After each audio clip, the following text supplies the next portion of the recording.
هاي اخبارك ايه؟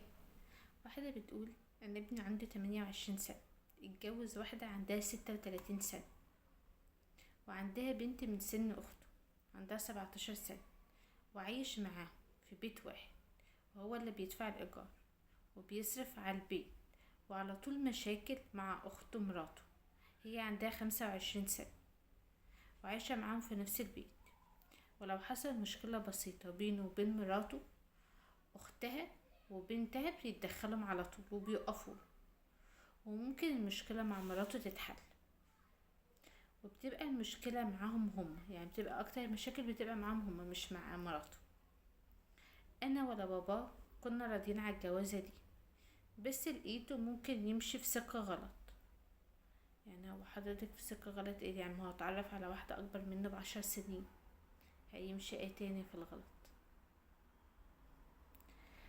ورضيت غصب عني.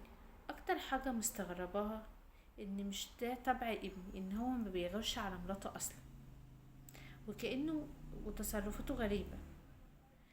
وابني كان كل حاجة بيشوفها عادي، ده هو لما كان عايش معانا كان بيدقق معايا على اقل التفاصيل، وكنا بنحترم وبنعمل له حساب. كأي كان نفسها تشوف ابنها عريس، لانه وجع لي قلبي وكسر لي فرحتي.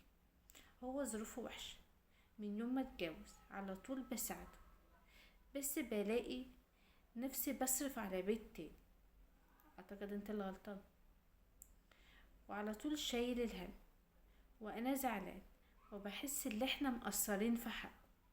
لما اخوه يتجوز واخوه ربنا يهديه ويشوف اخوه الكبير غلط، اللي هو عمل اكبر غلطة في حياته، اللي هو اتجوز واحدة اكبر منه، ومش عارفة اعمل ايه، اساعده دايما بالفلوس ولا ايه؟ وانتي المشكلة عندك اللي هو اتجوز واحدة اكبر منه؟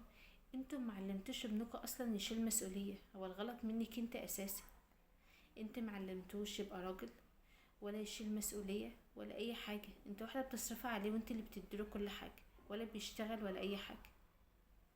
لا، انت اللي معرفتش تربي ابنك كويس، لان ابنك اصلا لو هو سابها وراح اتجوز واحدة تانية اصغر منه، هو برضه هيبقى نفس الحوار، لان انت معلمتوش يبقى راجل يشيل مسؤولية، اللي هو يصرف على نفسه ويصرف على الست اللي هيتجوزها. لا، انت اللي معرفتش تربي ابنك اصلا من البداية صح. انت اللي مخلتوش يبقى راجل مسؤول، حتى لما يكبر هو اصلا وانتوا تكبروا وميبقاش معاكوا دخل اللي هو يصرف عليكم، هيستنى كمان انتوا اللي تصرفوا عليه. لا، انت اللي معرفتش تربي ابنك. مفروض ما عرفتش تديله حاجة وتسيبيه هو يشيل مسؤولية اختياراته والبيت اللي هو عايش فيه، وما عرفتش تديله حاجة. خليه يبقى راجل.